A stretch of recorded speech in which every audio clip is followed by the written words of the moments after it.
Hello and welcome. So I started building this little shed down here. I haven't finished it yet. That's going to be the primitive bottling plant when I finished. But I've had some problems, like wrapping my head around integrated dynamics. So I've built this little sort of test bed here. It doesn't really do very much, but it's to get started, wrap my head around some things and try and translate it, well, try and use it to build off of as a foundation for the future. So, I mean, I won't be building literally in here with it, but the ideas that I learn from it, I'll be moving to other places. So first, I've got this sort of simulation of power coming in from the mains. So at the moment we just have a generator that we can put coal into, and as coal is here.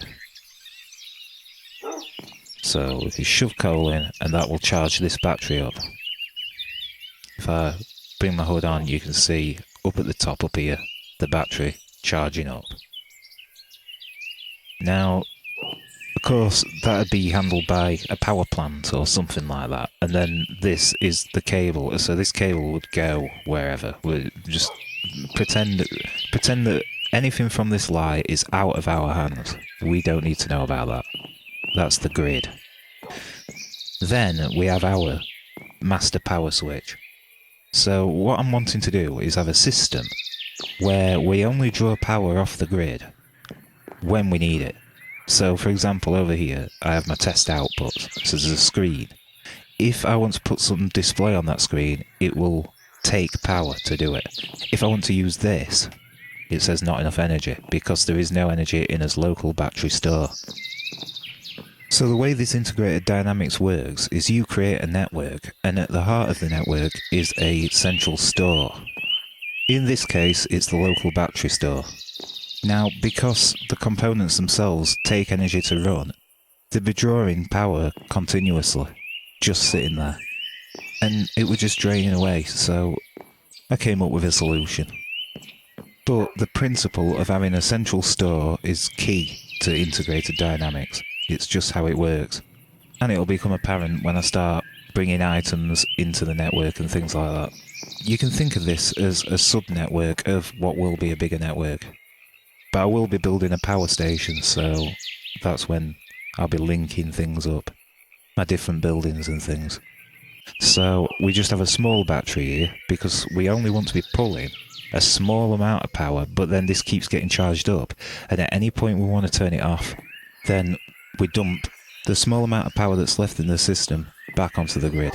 And so the mains power does have to have an import and export on it, but I'll show you that. And that's how we can draw power in and dump the power back. But that's at the power station end, technically speaking. However, I am going to have to modify the mains power section for the sake of this test. But the thing to note is, there's no need to hog the power if you don't need it. Right, so what I've made is an energy importer and exporter. And these are going to go on the grid. So we need to put an importer on the grid.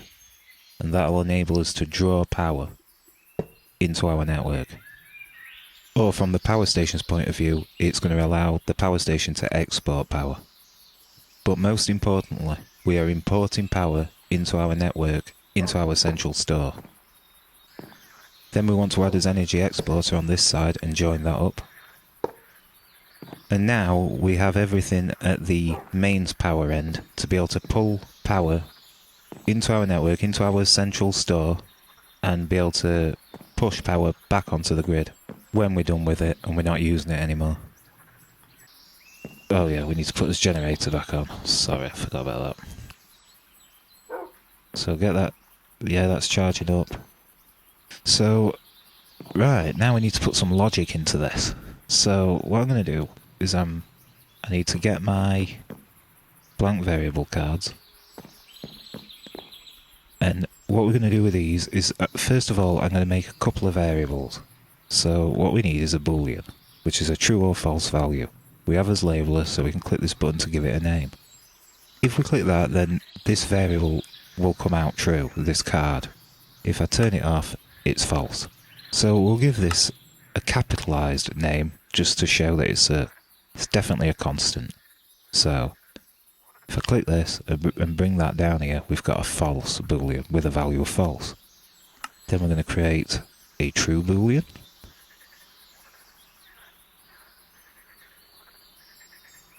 And then we're going to go over to this master power switch, because this here, like, for example, well, here, this, if you look up at the top here, you can see it states on, and when it's this way, it's off.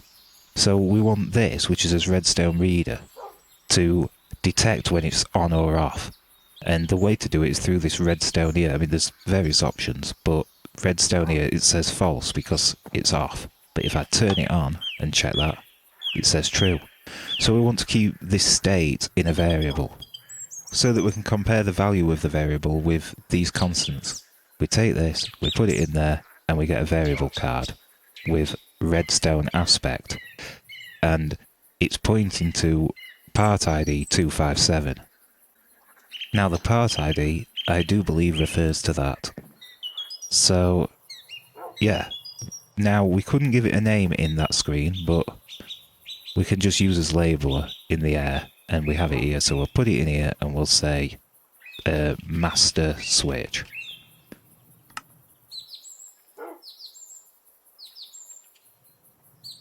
Right, so we have a false, a true, and a master switch state. So now we're going to do some relational equals to check if the master switch is on or off. So we're going to use our logic programmer. We're going to put a blank card in it. We're going to check for a relational equals. So we click that, relational equals. We want to check if the master switch is equal to off. So, and you can see here, look, it's equals operator, and it's checking if the master switch is false. If you look at the variable IDs, they are the two variables I'm passing into the operator. So we will say if master switch off. And we can give it a name with spaces because it's just essentially a string. So we'll do that. So these are as checks. So that's if it's off, and then we'll do one for if it's on. So we'll get rid of the false and put true in there instead. And a blank card. Right. So I'm going to rearrange these a little bit. Right, so as constants, we've got as input state, and then some relational checks. So now, on these, on the battery, or the input from the mains, we can choose, we can give it some conditions. So we want to import energy if the master switch is on. And don't worry about this, it's saying that the variable can't be found, because I'm going to come to that. We've got a variable store at the end of his network there. So, and we want to export energy if the master switch is off. So import if it's on, export if it's off. We go over here. And now I'm hoping this is all going to connect onto the other side, but it might not. Master switch. So let's go over here.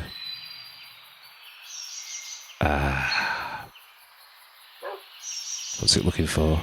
142 and 141. 142 is them. No. And it's because they're separated on either side of the battery. So what we need to do is bridge. Like that. And there we go. Off. And it depletes. It's empty. On. And it's fully charged. We're drawing power off the grid. Yeah. So then, if I try and use this, I can't because there's not enough energy. Turn on the power. Yeah. And then we have, I'm trying to figure out how to detect the power state on my, in a script, in a, this, you see it's the disk here, and it's that disk that's in the scripting drive. let's say that we want to check. We want to keep. Let's do another copy of that, and we'll say we'll put it in there, so it's true, false, and then it's out of power. So right now, scripted is not necessarily a major priority, but it's something that I like to just have a dabble with, and it's done with JavaScript in this mod. And on that front, it's fairly straightforward, but I'm still kind of confused and I'm still trying to figure stuff out, so bear with me. But any blank card, like what I've just inserted there, will equate to true. And with it in that slot, it will set the redstone wire to a high value, to true, to 15 in this case. But we could also say that we want to output a integer of 4, and then that will actually, that were a value of 15, but with this, and if we put it in there, it says power 4, because I've actually told it specifically that I want an integer value of 4 to be coming out, a whole number of 4. So, I mean, I wrap my head around things like that. But it's not that, it's the scripting, or rather the interfacing between, well, yeah, I'm getting there. It's...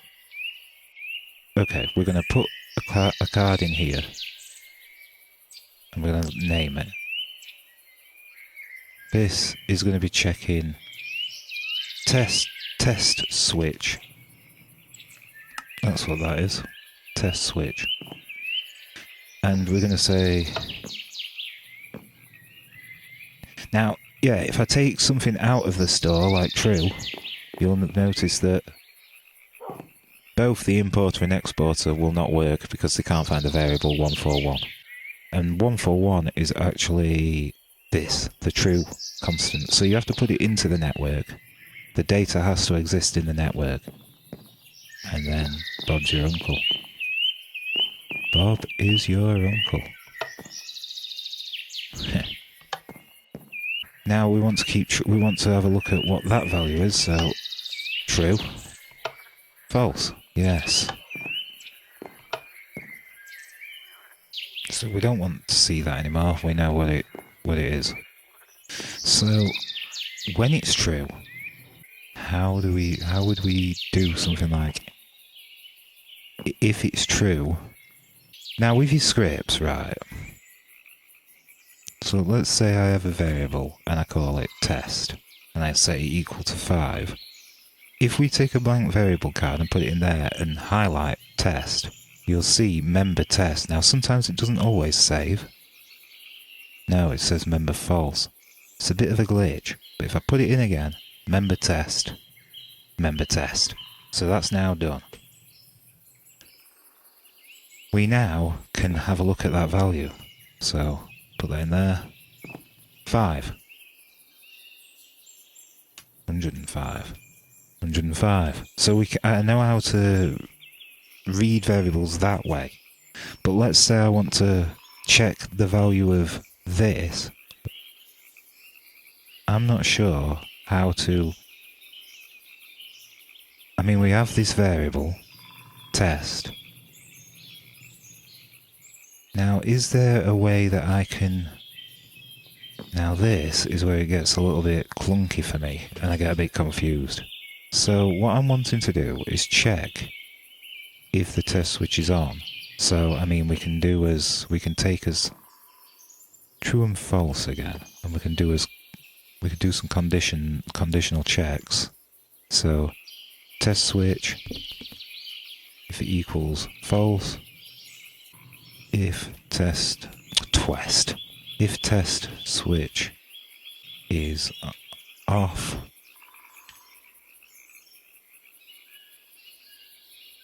and then we'll have if test switch is on,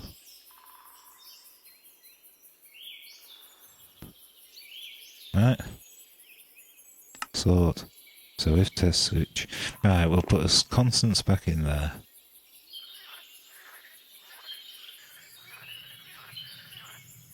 And then these will go on our on this. So no, it's not that, is it? No, it's not. It's not. It's we need to put the test switch in here. Right, so we've got true, false as constants should be first, really. Master switch, test switch. If test switch is off and if test switch is on. Right. Here, we want to say if test switch is on.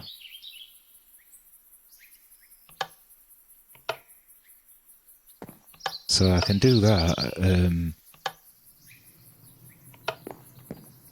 Make it do something if it's turned on.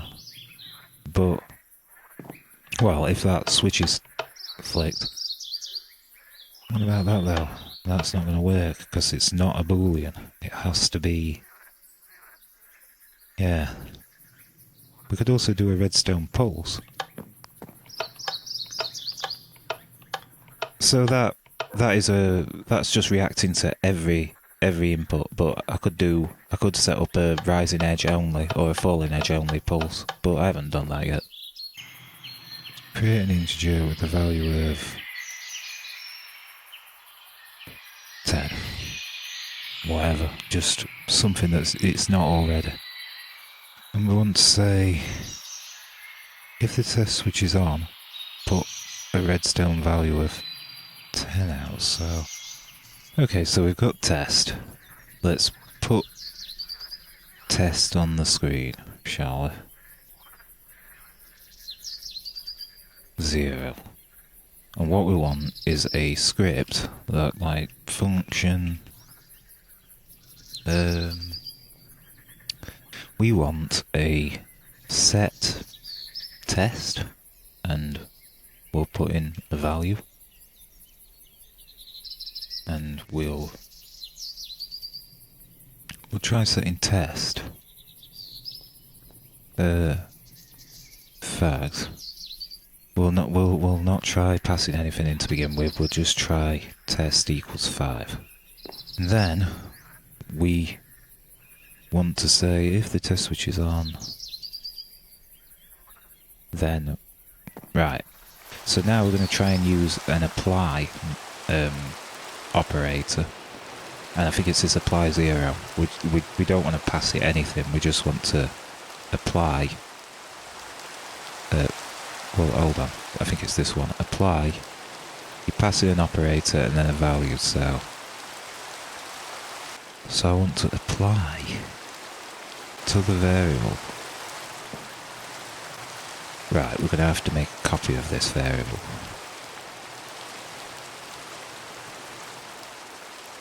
Because, yeah, I want to display one, and I want to have one in the store too. So, var test. So we've got that. We want to run. Oh wait, can we sort of have a pointer kind of thing to set test? I wonder, let's try that. Set test. Set test. No. Set test. Excellent. Now we could try doing an apply 0, I think. Let's have a look. And we just apply set test. But before we do that, I want to give it a name that's better. This is set test. I just want it, I want it at the top, so I can see it nice and clear like that.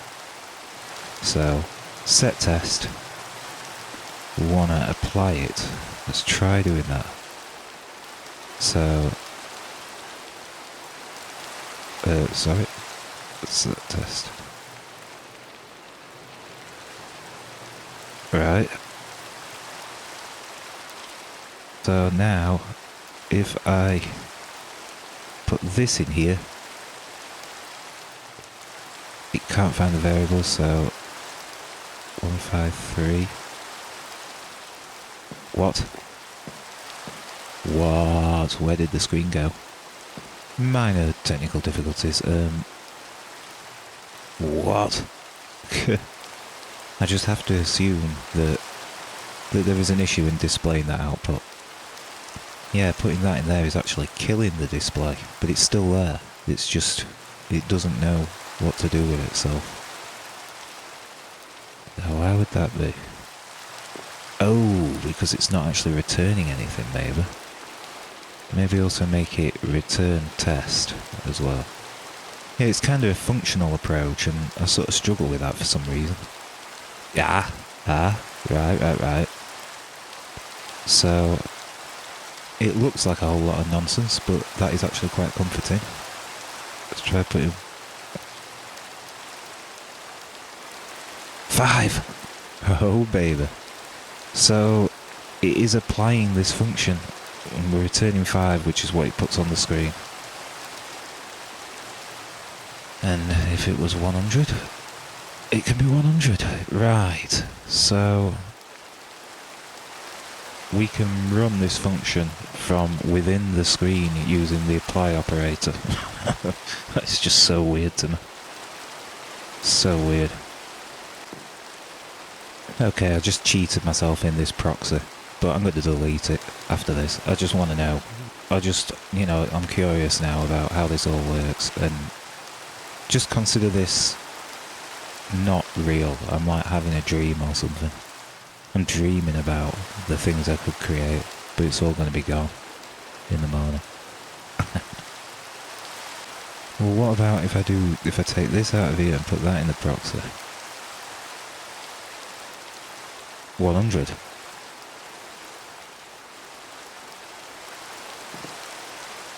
And if that's the case, I can then take another blank one.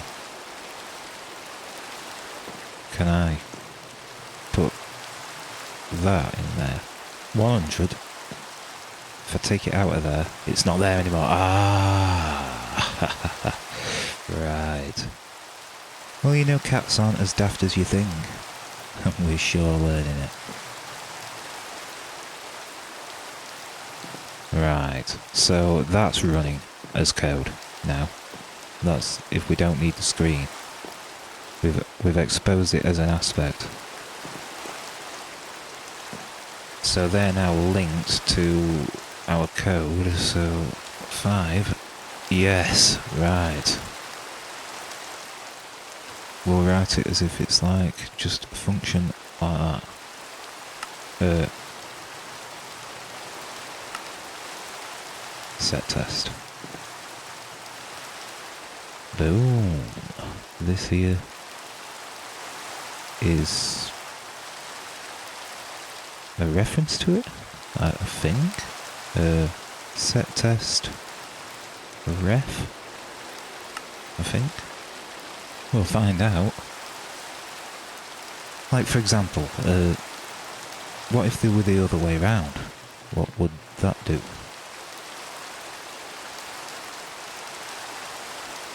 It's not in there, but then if I run it there...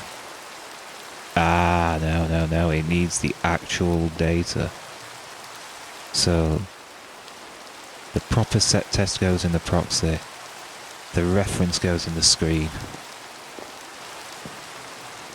Okay, so, alright, so that's got no arguments then, that is just a simple, that's set test. But what about if we want another function which is set test, but we want to pass in a value?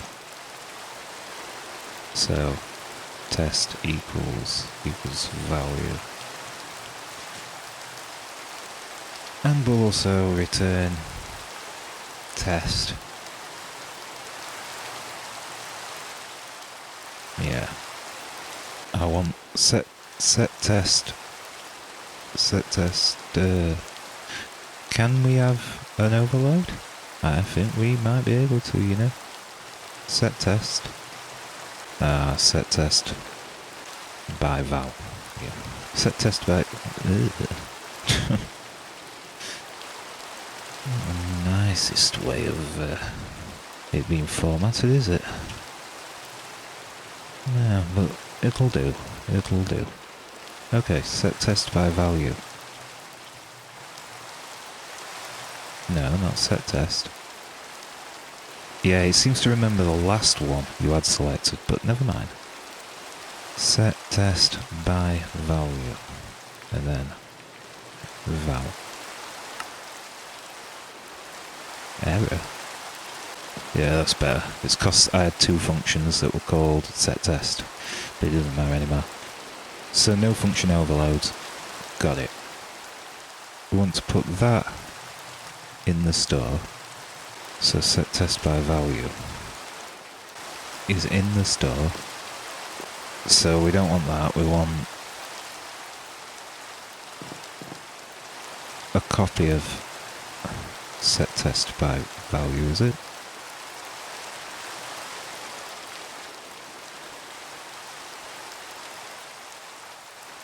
Yep.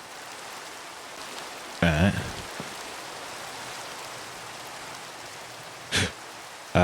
Proxy ref. See, it's not setTest. Because that's now not that. It's... we can proxify it. Okay, so this isn't actually that. It's, yeah, proxify. It's some new terminology I'm working with. It's not necessarily like universally known or anything, so don't go looking it up. Proxy ref. So anything that's in that proxy will wrap to that. I see. It's part of the whole proxification process, so to speak. So that's we want an apply for this. So okay, now this is back to mashing my head again. What it is yeah, that's not going to work because there is nothing in there. We want to put, if we put setTest back in there, we get 105. If we put setTest by value, now, okay, right, okay. Give me a,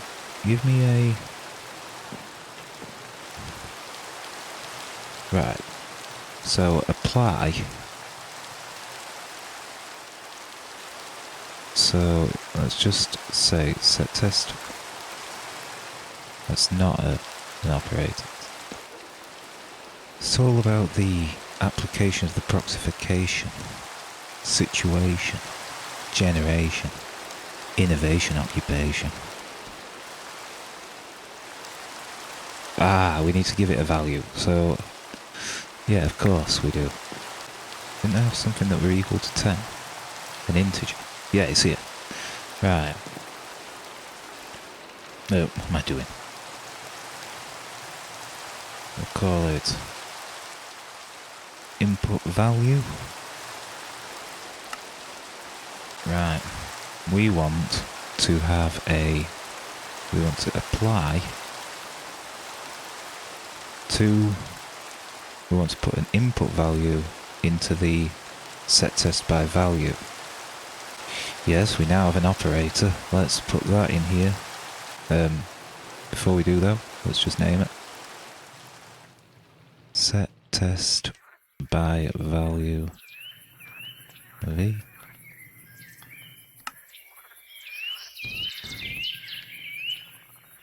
Excellent. Stick it into there. Cannot find the things because they're not in there. So what's it asking for? Which ones? 157 and 151. So what's 157? Oh, of course it needs that.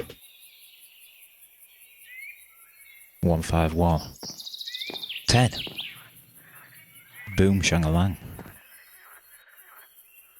So what about if we put +1?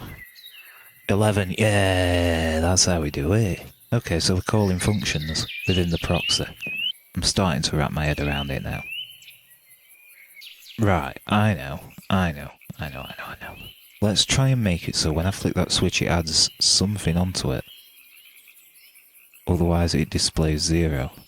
So let's create ourselves just a integer, which is just a whole number. So integer of 0. We'll call it else value, which it'll become clearer. Basically, if this switch is off, I want it... Oh, hold on.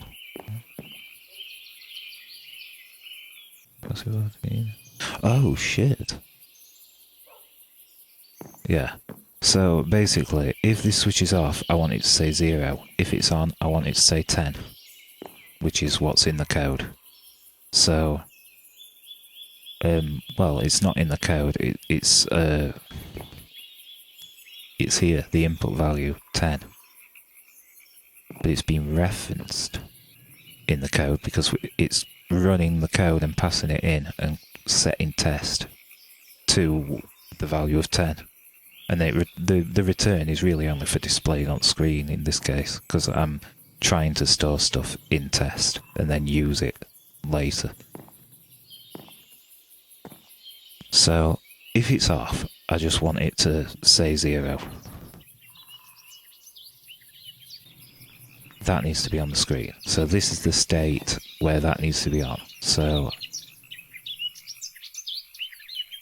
this is when we're gonna actually use a oops.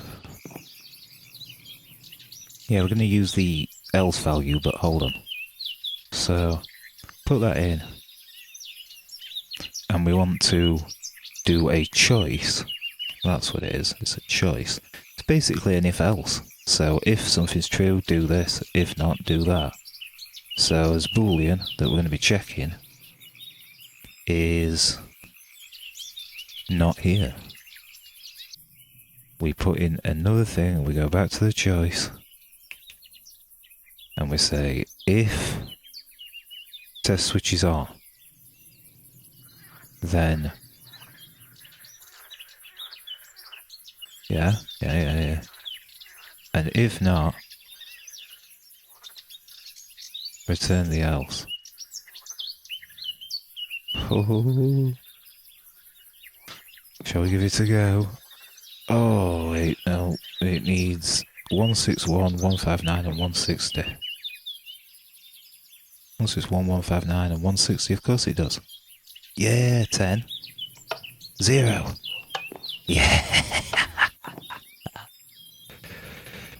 Right, so if that's the case, then this here, this choice, can we just put that directly into here on this? 10, yes, or 0. Right, and then if we go into this and we get this else value and we change it to,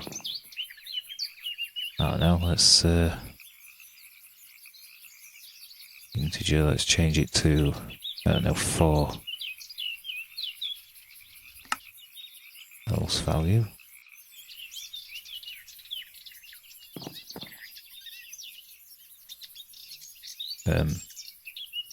Shit. Oh, yeah, 10. 4. Right, yeah. Okay. So if we take this and we make a copy,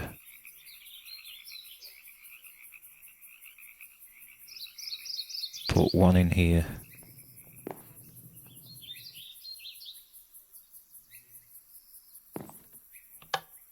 ten, 4.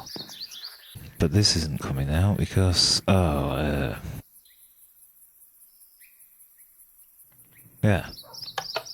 yeah, so we can control our voltage between 2 states, and one of the states is from input value and the else value. So input value, so we'll make the input value 14.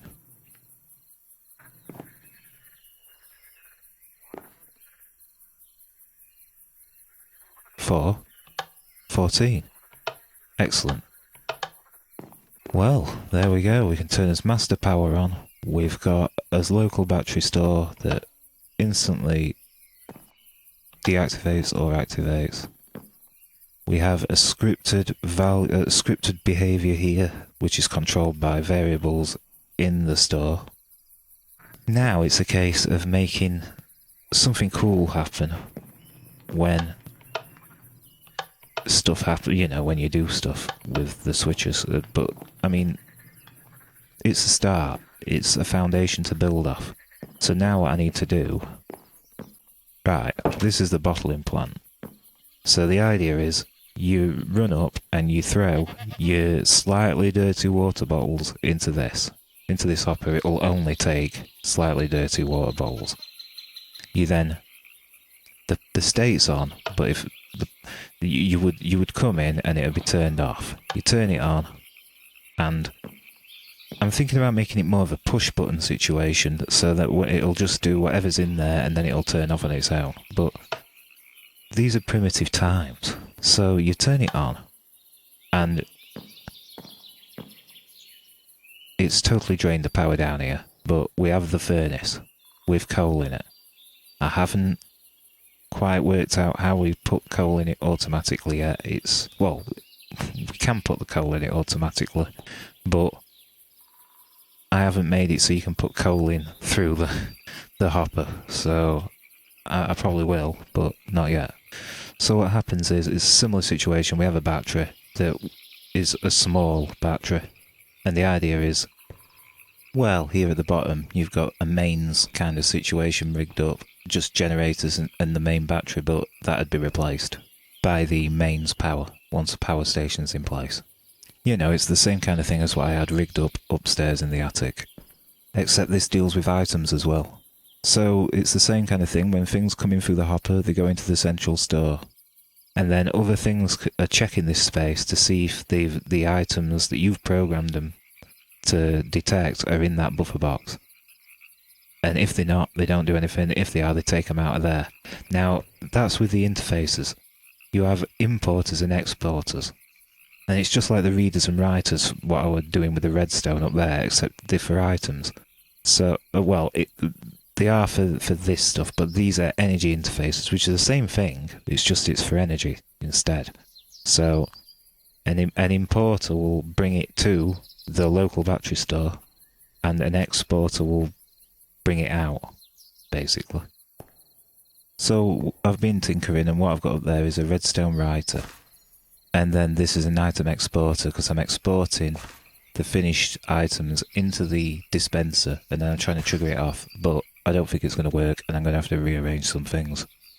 It's the side input, and I don't know. That's why I took everything out of here, because I'm trying to keep this compact and small. It could be smaller than this. Right, so I will just chuck a bit of coal in here. That's charging the battery up.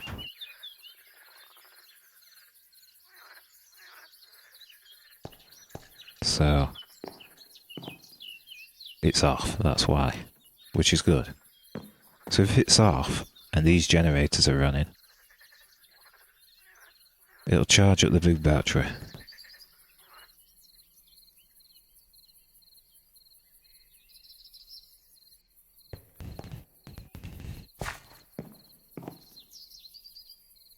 So, let's go up here. Throw in. They've gone. So, they're now in this buffer barrel here, looks slightly dirty. So they've gone into the system. Now, this has no power. And that's because we're charging up the batteries and it's not turned on. It still had a little bit of power, I think, left in to pull this into the system, but that's the end of that. So, now that it's got a bit of power in it, let's flick the system on. The battery comes on. We're now smelting this, and the problem is they will not come flying out of this, I don't think. But they are here, look, purified, and another one will appear. And there we have it. We have purified water automatically. So, let's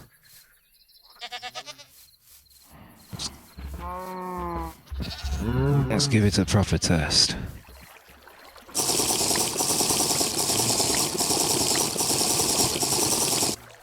So for now, we have to get the water, and wanting to build that into the system too. So you just have to press for water on demand. You only have to supply your bottles. But here at the moment, it's just a purification system. So, let's chuck them on. They've gone. We'll wait. We shouldn't have to go down there. Yes. Bottling plant. Oh. Well, it's not a bottling plant yet. It's kind of a... You bring your bottles with the water already in them, and it purifies it for your plant. But that will be getting addressed. I have plans. They're coming to me right now. Yeah. Anyway, I think I'm going to wrap it up for this episode. Because it has been a long one, and I will have tried to chop it down in post. But, yeah, wanted to get stuck in.